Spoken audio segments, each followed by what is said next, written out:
السلام علیکم ناظرین و سامعین، کیسے ہیں آپ سب؟ امید کرتی ہوں بالکل خیریت سے ہوں گے۔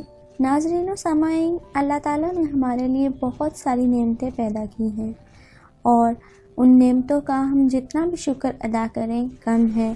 اللہ تعالیٰ کے ہر کام میں کوئی نہ کوئی مصلحت ضرور ہوتی ہے۔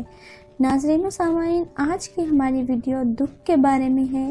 اللہ تعالیٰ نے دکھ، تکلیف اور درد کو ہمارے لیے کیوں پیدا کیا اور اس کے پیچھے کیا وجہ تھی، آج ہم آپ کو ویڈیو میں مکمل طور پر بتائیں گے۔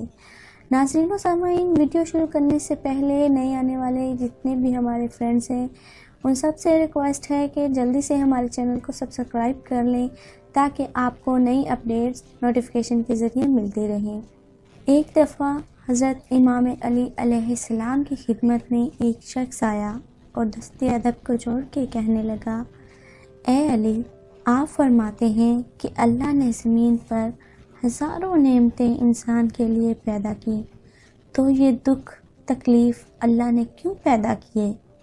تو امام علی علیہ السلام نے فرمایا، اے شخص، یاد رکھنا، شکر کرو کہ اللہ نے دکھ کو پیدا کیا۔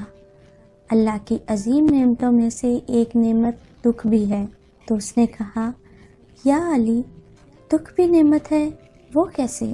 بات جب یہاں تک پہنچی تو امام علی علیہ السلام نے فرمایا، دکھ انسان کو مضبوط بناتا ہے اور خوشیاں انسان کو کمزور کرتی ہیں۔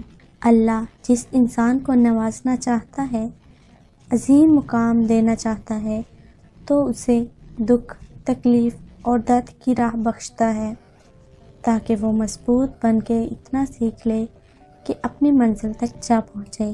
یاد رکھنا، انسان کا دکھ انسان کو سکھانے کے لیے ملتا ہے، لیکن افسوس تو یہ ہے کہ انسان اس دکھ کی وجہ سے روتے رہتے ہیں۔ انسان اس دکھ کی وجہ سے کتنا بھی روتا رہے وہ ختم نہیں ہوگا، کیونکہ دکھ انسان کو رلانے کے لیے نہیں بلکہ سکھانے کے لیے بنایا گیا ہے۔ جب تم اس دکھ سے سیکھ لو گے جو تمہیں وہ سکھانا چاہتا ہے تو تمہارا دکھ خود بخود ختم ہو جائے گا۔ امید کرتی ہوں ناظرین و سامعین آپ کو ہماری ویڈیو پسند آئی ہوگی۔ ویڈیو اگر پسند آ جائے تو اسے لائک کرتے ہوئے شیئر ضرور کیجیے گا۔